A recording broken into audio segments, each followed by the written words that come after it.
Hello अस्सलाम वालेकुम। आज के हमारे इस टॉपिक के अंदर हम चेक करेंगे हमारे पास सीक्वेंशियल लॉजिक के बारे में। सीक्वेंशियल लॉजिक के बारे में जो चीज़ें हम चेक करेंगे, जो कंटेंट हम देखेंगे अपने सीक्वेंशियल लॉजिक के इस टॉपिक में, वो ये होंगे। पहले हम देखेंगे सीक्वेंशियल लॉजिक होती क्या चीज़ है, किस चीज़ को बोला जाता है सीक्वेंशियल लॉजिक।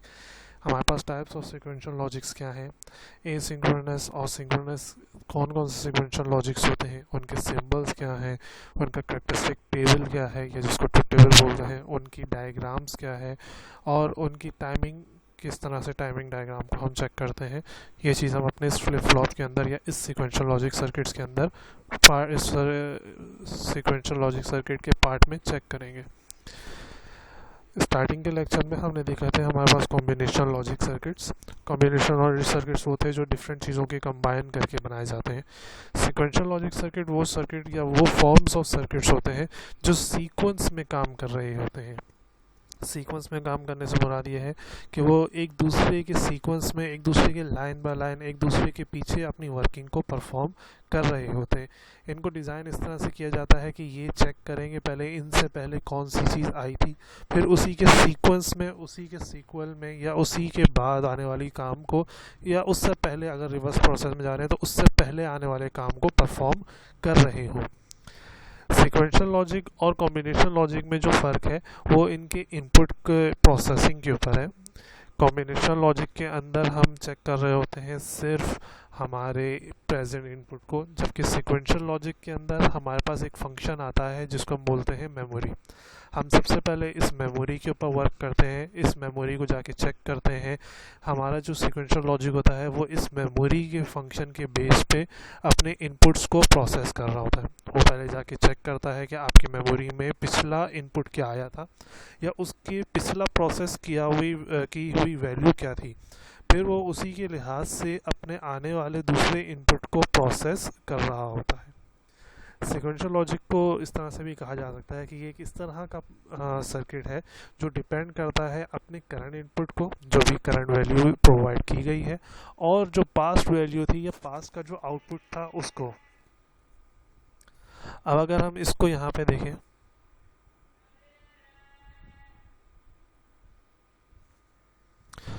मेमोरी की जैसे हमने बात की, ये ऊपर का हिस्सा अगर आप देख रहे हैं तो ये आपके पास ऊपर का हिस्सा प्रॉपर वही है जो आपके पास कॉम्बिनेशन लॉजिक के अंदर होता है, ये रहा। बाकी का जो हिस्सा है वो आपके पास जो हमने ऐड करा है वो है मेमोरी का, और इस मेमोरी को ऐड करने की वजह से ये पूरा सर्किट जो हमारे पास कहला रहा है, ये कहला रहा है हमारे पास सीक्वेंशियल लॉजिक। वर्किंग इस तरह से होती है, हमने इनपुट दिया, कॉम्बिनेशन लॉजिक के अंदर क्या था, आउटपुट निकल जाता था, लेकिन यहाँ पे क्या है, वही जो आउटपुट निकल रहा है उसको मेमोरी में भेज के वापस इनपुट की तरफ डायरेक्ट कर दिया जाता है। ये तो हमारे पास ब्लॉक डायग्राम है। अगर हम इस चीज़ को सर्किट डायग्राम के अंदर देखें तो ये इस तरह से नीचे हमारे पास एक एस आर लॉजिक बना हुआ है। हम अभी आगे जाके देखेंगे हमारे पास एस आर लॉजिक होती है। हमने इनपुट्स दिया। अब जैसे अगर मैं ऊपर वाले इस गेट की बात करूं, सिर्फ ये एक नैंड गेट है, हम पहले लेक्चर्स के अंदर देख चुके हैं कि नैंड गेट 2 इनपुट गेट है। अब यहाँ पे हम देखते हैं कि एक इनपुट तो एस आ रहा है, लेकिन दूसरा इनपुट कहाँ से आ रहा है, दूसरा इनपुट हमारे पास आ रहा है इस आउटपुट से। सिक्वेंशियल लॉजिक वो लॉजिक होती है जिसके अंदर आप 1 और 0 दोनों प्रोवाइड कर रहे होते हैं, जो या इस तरह से कहें कि आप Q और Q बार दोनों ही प्रोवाइड कर रहे होते हैं। टाइप्स ऑफ सीक्वेंशियल लॉजिक की बात करते हैं। हमारे पास कौन कौन से टाइप्स ऑफ सीक्वेंशियल लॉजिक है। हमारे पास दो तरह के सीक्वेंशियल लॉजिक्स होते हैं, एक है सिंक्रोनस सीक्वेंशियल लॉजिक और दूसरा है asynchronous sequential logic. Synchronous sequential logic के अंदर हमारे पास क्लॉक इनेबल होती है या हमारे पास क्लॉक का एक फैक्टर आ रहा होता है। जैसा हमें पता है कि जितनी भी चीज़ें सिंक्रोनस हैं, जितने भी सर्किट, जितने भी हमारे पास डिवाइसेस सिंक्रोनस होती हैं, हम उसको सिंक कर रहे होते हैं अपनी क्लॉक के साथ। कोई भी क्लॉक, अपनी क्लॉक से मुराद ये है यहाँ पे कि कोई सी भी क्लॉक जो हमने उस सर्किट के साथ अटैच की हुई है। यहाँ पे इनपुट आने के बाद प्रोसेसिंग टाइम आपका डिपेंड कर रहा होता है purely on this clock pulse. जो भी क्लॉक पल्स प्रोवाइड की जाती है उसी के बेसिस पे हम अपना फंक्शन या ये सर्किट अपना फंक्शन परफॉर्म कर रहा होता है। ये अपना आउटपुट उसी वक्त चेंज करता है जब इसके पास कोई दूसरी क्लॉक पल्स आती है, या ये कहें कि ये अपना प्रोसेस उस वक्त तक जारी रखता है जब तक कि वो गिवन या जिस टाइम पे आपका इनपुट आया है उस टाइम की क्लॉक पल्स चल रही हो। ये क्लॉक पल्स डिपेंड करता है इंटरनली भी और एक्सटर्नली दोनों तरीक़ों से प्रोवाइड की जा सकती है हमारे इस सिक्वेंशियल सर्किट को।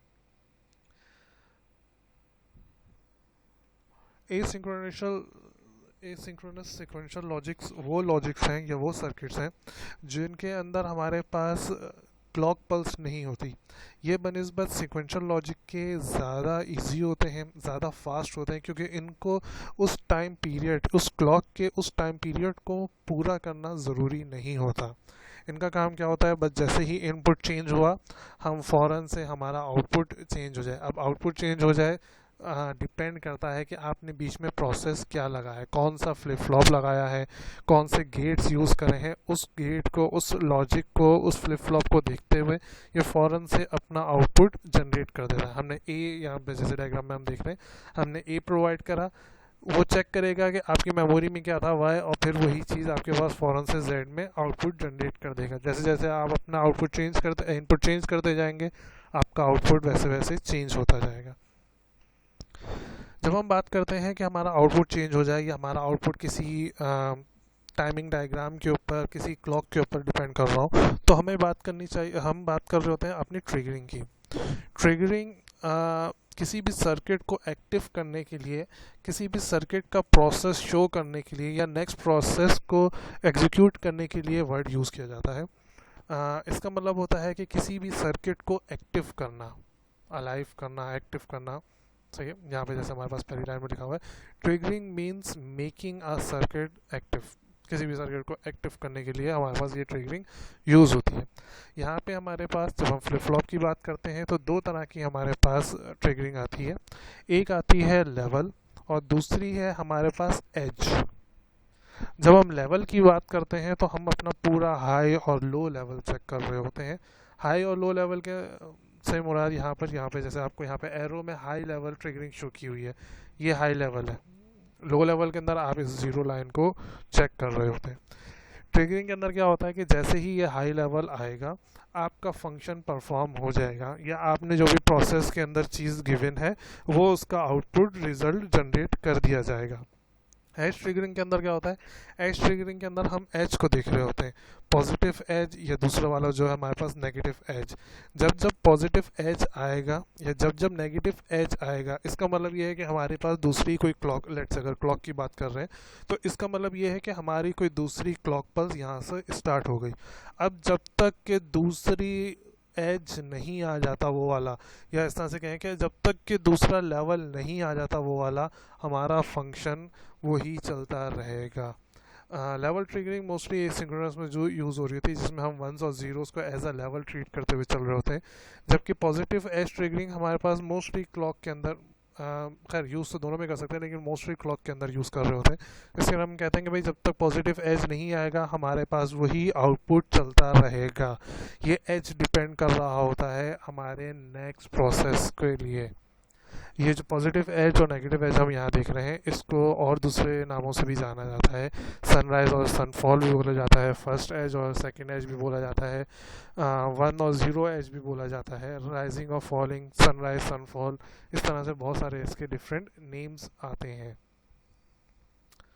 फिर इस ट्रिगरिंग के बाद हम बात करते हैं अपने फ्लिप फ्लॉप की। फ्लिप फ्लॉप असल में है क्या? फ्लिप फ्लॉप एक ऐसी डिवाइस है जो कि काम कर रही है, जो कि टू इनपुट्स को लेते हुए आपके कोई से भी टू आउटपुट जनरेट कर रही होती है। टू इनपुट को लेते हुए जो टू आउटपुट हम जनरेट कर रहे हैं, ये दोनों आउटपुट एक दूसरे के अपोजिट हो सकते हैं। कुछ कुछ कंडीशन में ये सेम भी हो रहे होते हैं। वैसे मोस्टली अगर हम देखें तो ये ज़्यादातर हमारे पास एक दूसरे के नॉट गेट होते हैं। इसी वजह से हम जब भी इसका आउटपुट लिख रहे होते हैं तो हम इसके अंदर लिखते हैं क्यू और क्यू बार, जबकि इससे पहले जो दूसरी चीज़ें लिखी हुई हैं जैसे S bar, R bar, S, R, D, T और डिफरेंट जो नाम आ रहे हैं, ये डिफरेंट नाम जो हैं हम किसी न किसी वेरिएबल को या कहें कि किसी न किसी स्टेट को रिप्रेजेंट कर रहे होते हैं। ये जो फ्लिप फ्लॉप्स होते हैं ये आपके पास बाई स्टेबल होते हैं। बाई स्टेबल से मुराद ये है कि ये एक ही टाइम के ऊपर आपको दोनों स्टेट रिप्रेजेंट कर रहे होते हैं, वन को भी रिप्रेजेंट कर रहा होता है और दूसरा आउटपुट आपके पास उसी टाइम पे ज़ीरो को भी रिप्रेजेंट कर रहा होगा। फ्लिप फ्लॉप यूज़ किया जाता है आपकी इंफॉर्मेशन को स्टोर करने के लिए, आपकी किसी भी चीज़ को स्टेबल स्टेट को शो करने के लिए, और इस तरह के दूसरे जो सिग्नल्स आप कर रहे होते हैं, जैसे रजिस्टर्स के अंदर आपको कोई चीज़ सेव वगैरह करनी है तो वो भी आप इसी फ्लिप फ्लॉप के थ्रू डिज़ाइन कर रहे होते हो। टाइप्स ऑफ फ्लिप फ्लॉप की बात करते हैं। ओके, यहाँ पे कुछ चीज़ें फ्लिप फ्लॉप के नाम से भी आती हैं, कुछ चीज़ें आपके पास लेचिस के नाम से भी आती हैं। अभी लेट से हम सबको फ्लिप फ्लॉप के नाम से लेके अगर चलते हैं, टाइप ऑफ फ्लिप फ्लॉप के अंदर हमारे पास आता है एस आर। एस आर के अंदर दो चीज़ें हमारे पास, एक है नैंड और एक है आपके पास नॉर। फिर आता है आपके पास डी, जे के, टी और मास्टर स्लेव। जब हम बात करते हैं अपने सिक्वेंशियल सर्किट को बनाने की, जैसे हम कॉम्बिनेशनल सर्किट के अंदर देख चुके हैं, कॉम्बिनेशनल सर्किट को रिप्रेजेंट करने के 4 तरीके थे, वैसे ही सिक्वेंशियल सर्किट को रिप्रेजेंट करने के भी तरीके हैं डिफरेंट। सबसे पहला तरीका है सिंबल का, सर्किट का, या जैसे हमारे पास फ्लिप फ्लॉप डायग्राम वहाँ पे सिंबल्स होते थे, वैसे ही यहाँ पे हमारे पास इन सिक्वेंशियल लॉजिक्स के भी सर्किट डायग्राम्स होते हैं। फिर दूसरा है हमारे पास कैरेक्टरिस्टिक टेबल।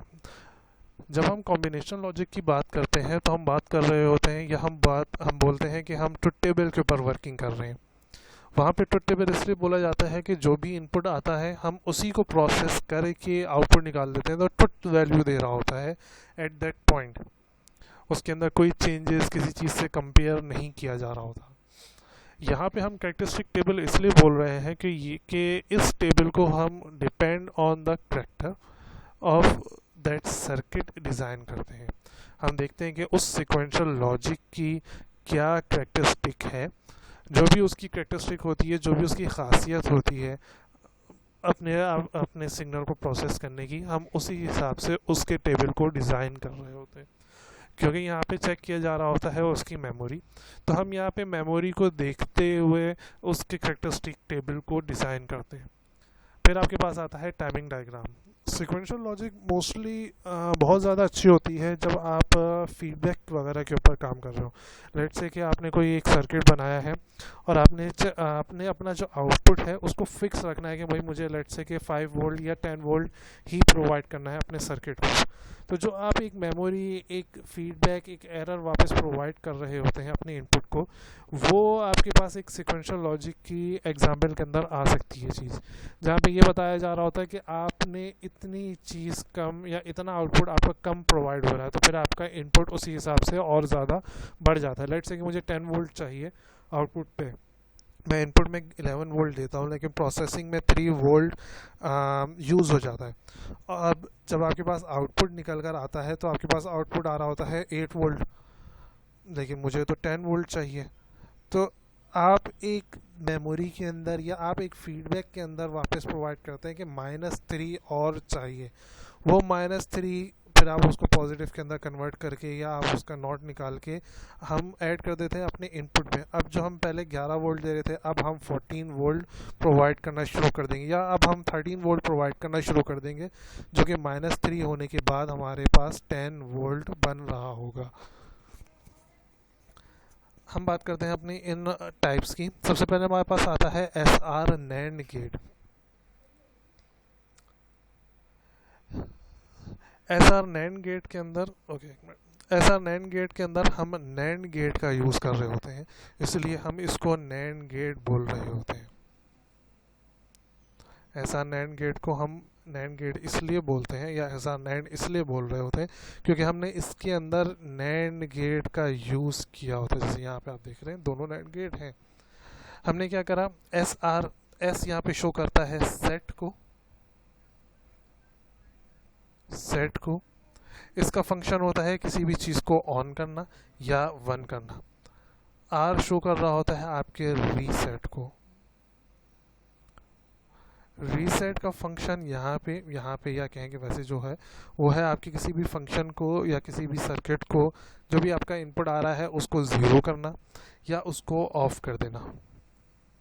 नैंड गेट को हम देखते हैं। नैंड गेट के अंदर होता क्या है, नैंड गेट के अंदर अब जैसे हमारे पास दो इनपुट हैं एस और आर, तो हम यहाँ पे अपना ट्रुथ टेबल देख रहे हैं जो यहाँ स्क्वायर बॉक्स के अंदर गिवन है।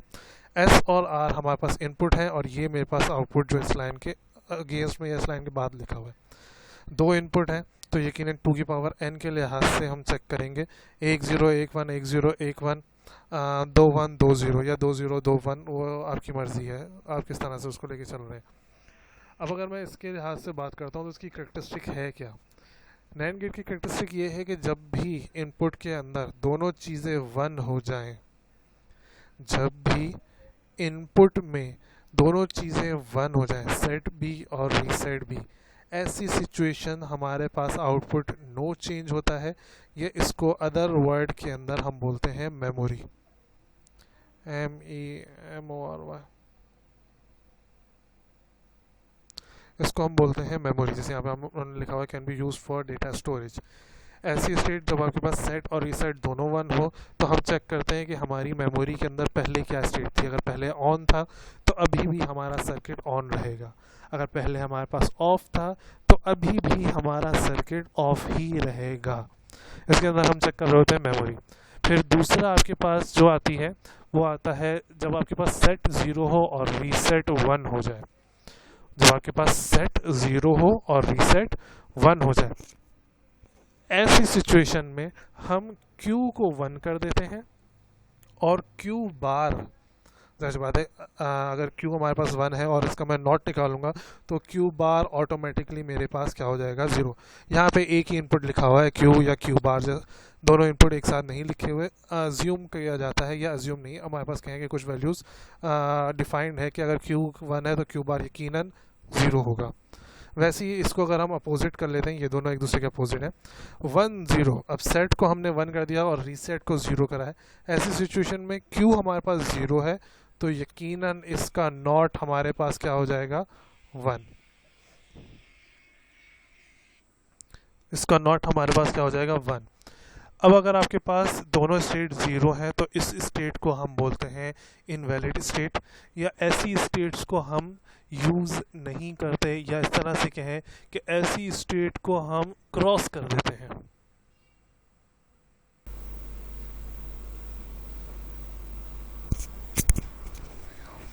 ओके वैसे ही जब एस आर नॉर गेट की बात करते हैं, एस आर नॉर गेट और नैंड गेट के अंदर से फ़र्क क्या है, मोस्टली वो फ़र्क है आपके इस गेट का। वहाँ पे हम नैंड गेट यूज़ कर रहे थे, यहाँ पे हम नॉर गेट यूज़ करेंगे।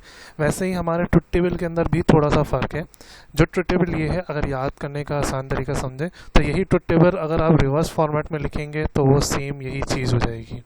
यहाँ पे नो चेंज का मतलब होता है कि अगर पहले 0 था तो 0, 1 था तो 1, जो भी मेमोरी में चीज़ है वही आ जाएगी। वैसे यहाँ पे देखें, पहले यहाँ 1 1 पे नो चेंज था, यहाँ पे 0 0 पे नो चेंज है। ये 1 और 0 जो है ये शो कर रहा है कि आप मेमोरी को फॉलो कर रहे हैं। अगर 1 था पहले तो 1 ही करेंगे, 0 था तो 0, और उसी के अगेंस्ट में आपका उसका नॉट या Q बार जैसा होता है। 0 1 पे Q 0 और Q बार 1, 1 0 पे Q 1 और Q बार 0, 1 1 पे दोनों चीज़ें आपके पास 0 होंगी या इनवैलिड होंगी, क्योंकि दोनों चीज़ें एक साथ 0 नहीं हो सकती। फिर इसके बाद हमारे पास आता है दूसरा gate, D gate. D gate है तो ऑलमोस्ट वही गेट, बस इसके अंदर फ़र्क क्या है या इसको दूसरे गेट से हमने अलग किस तरह से किया है। हमने क्या करा है, नैंड गेट के पीछे एक और नैंड गेट और उसकी हमने जो इनपुट है उसको मर्ज किया हुआ है सिर्फ। अगर आप यहाँ देखें तो ये पूरा एस आर लैच ही है या एस आर फ्लिप फ्लॉप ही आगे लगा हुआ है। सिर्फ जो यहाँ पे हमने एस और आर देना था, यहाँ एस और आर के हमने क्या करा है, पीछे से नैंड गेट लगा दिए हैं या एंड गेट लगा दिए हैं। एंड गेट के अंदर अब इसके अंदर हमने क्योंकि क्लॉक लेकर आए हैं, इसको हमने सिंक्रोनाइज बनाने की कोशिश की है, तो हमने हमें पता है एंड गेट 2 इनपुट है तो हमने इसके एक इनपुट के ऊपर क्लॉक लगा दी है, और दूसरे इनपुट को डिफ्रेंशिएट करने के लिए है तो एक ही, डिफ्रेंशिएट करने के लिए हमने क्या यूज़ करा है, नॉट गेट। अगर हम 1 देते हैं तो ऊपर तो 1 जा रहा है लेकिन नीचे यहाँ इस नॉट गेट की वजह से ऑटोमेटिक 0 आ रहा होगा। तो अब इस हिसाब से हमारे पास 2 इनपुट जो बनते हैं डी गेट के अंदर, वो ये ट्रुथ टेबल में हमारे पास शो है। एक तो हमारे पास क्लॉक और एक हमारे पास डी। जब भी क्लॉक 0 है, x का मतलब डोंट केयर, हमें उससे कोई फ़र्क नहीं पड़ता। अगर आपके पास क्लॉक 0 है, जैसे हमने बताया क्लॉक के ऊपर काम होता है, क्लॉक नहीं है तो इसका मतलब कि वही लास्ट स्टेट चलती रहेगी, उससे कोई फ़र्क नहीं पड़ता डी ऑन है या डी ऑफ है। अगर क्लॉक 1 हो गई तो फिर जो भी डी की वैल्यू है वही एज इट इज़ आगे कॉपी हो जाएगी। हमें सिर्फ देखना क्या है कि क्लॉक ऑन है या नहीं फर्स्ट। अगर क्लॉक ऑन ऑफ है तो उससे कोई फ़र्क नहीं पड़ता कि डी क्या है, जो आपकी पुरानी स्टेट चल रही थी वही चलती रहेगी। ऑन है ऑन ही रहेगा, ऑफ है ऑफ ही रहेगा।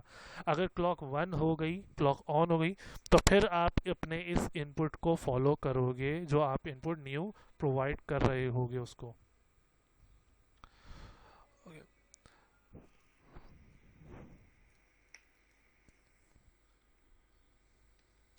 डी के बाद हमारे पास आता है जे के फ्लिप फ्लॉप। जे के फ्लिप फ्लॉप भी ऑलमोस्ट आपके पास वैसे ही जैसे एस आर है, बस थोड़ा सा फ़र्क है। यहाँ पे फ़र्क क्या है, हमने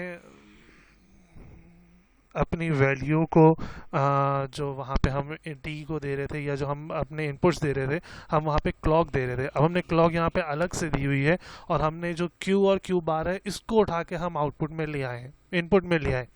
अब ये क्यू और क्यू बार एक तो यहाँ पे एस और आर के साथ शो यूज़ हो रहा है, इसके अलावा ये क्यू और क्यू बार जो है वो अलग से इस जे और के में भी यूज़ हो रहा है। मतलब जो आपने आउटपुट निकाला है वो दो डिफरेंट जगहों पे इनपुट के अंदर यूज़ हो रहा होगा।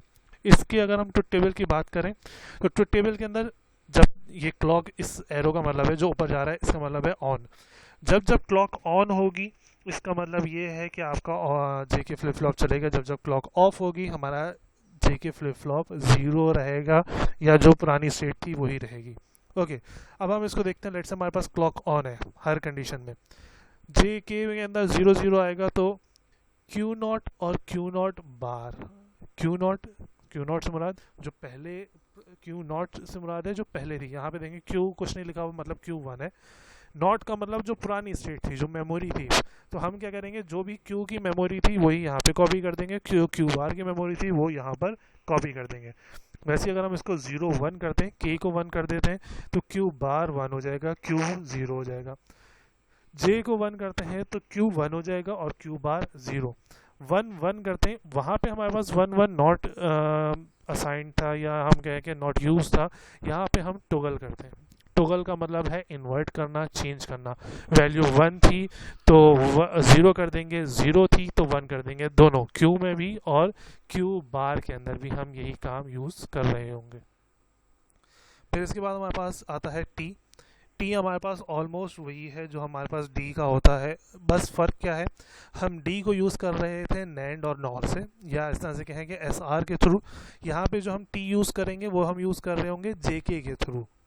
हम हमारे इस टी के अंदर जो है वो जे के यूज़ हो रहा है। हम पीछे जाके देखें तो डी के अंदर हमारे पास यूज़ हो रहा था एस आर, यहाँ पे डी के अंदर हमारे पास यूज़ हो रहा है क्या, जे के।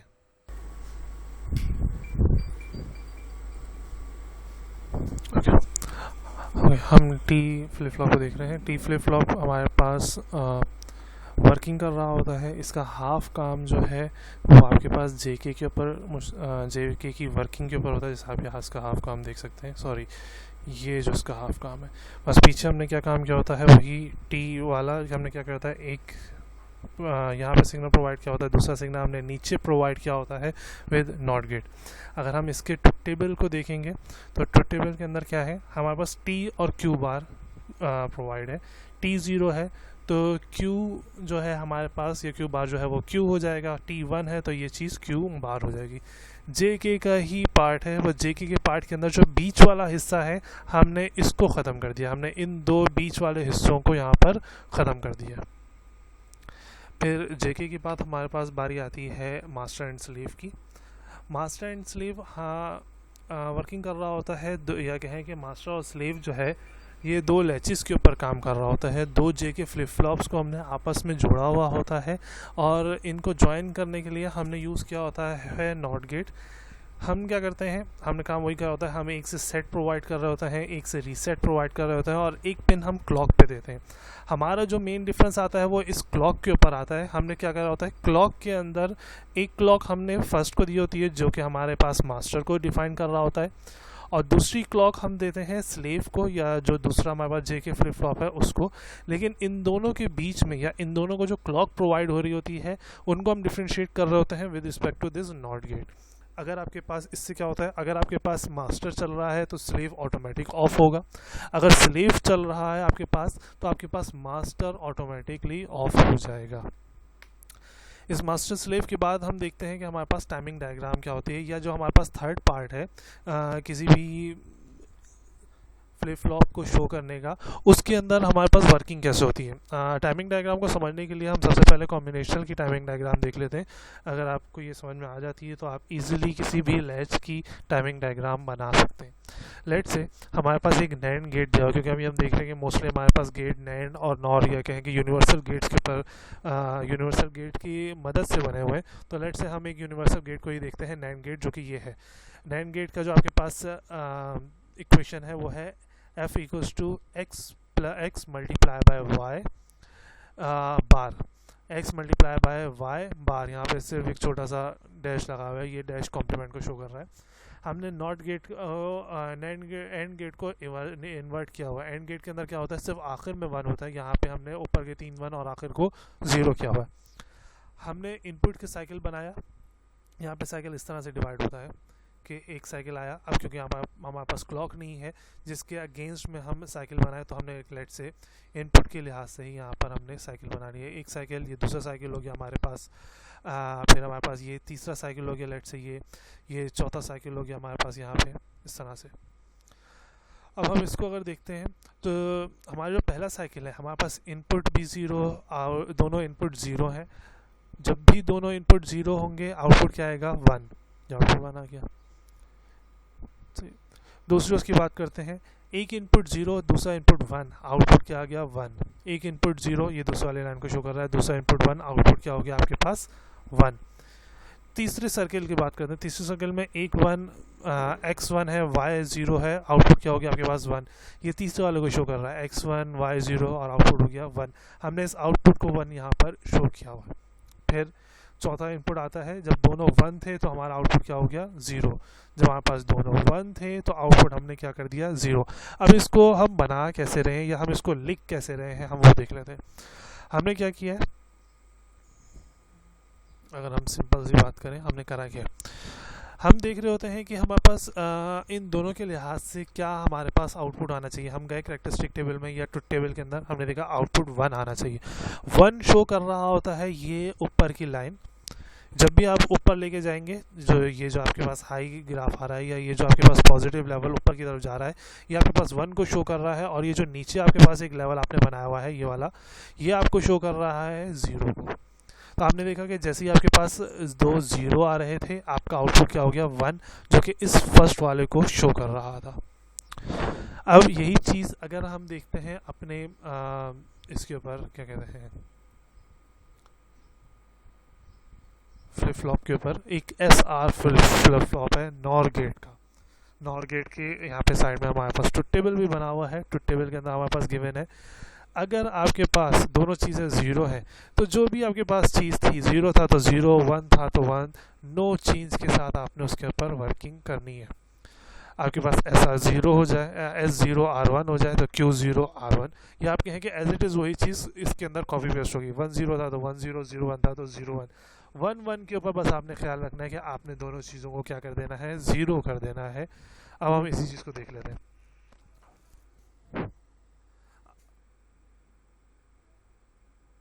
ओके, अब आप यहाँ पे देख रहे हैं, जैसे आपके पास यहाँ पे 0 और 1 आ गया, तो आपने यहाँ पे भी इसको 0 और 1 ही शो करना है। उस हिसाब से आपने अपनी पूरी डायग्राम बना दी। अब देखें 0 0 था या 1 1 था आपके पास, तो आपने क्या करा, उसी चीज़ को एज इट इज़ 0 0 के अंदर कन्वर्ट कर दिया। 0 0 कह दें या कहें कि नॉट यूज़ के अंदर आपने उसको कन्वर्ट कर दिया। इस टाइमिंग डायग्राम के साथ हमारे पास आज का ये लेक्चर ख़त्म होता है। हम बुक यूज़ कर रहे हैं डिजिटल डिज़ाइन की, मॉरिस एंड मैनो वाली। आप इस बुक का लेआउट यहाँ पर चेक कर सकते हैं। रेफरेंस की बुक भी, इसको रेफरेंस की बुक भी एज अ यूज़ कर सकते हैं और एज अ टेक्स्ट बुक के अंदर भी आप उसको यूज़ कर सकते हैं। आज के लिए इतना ही। Thank you.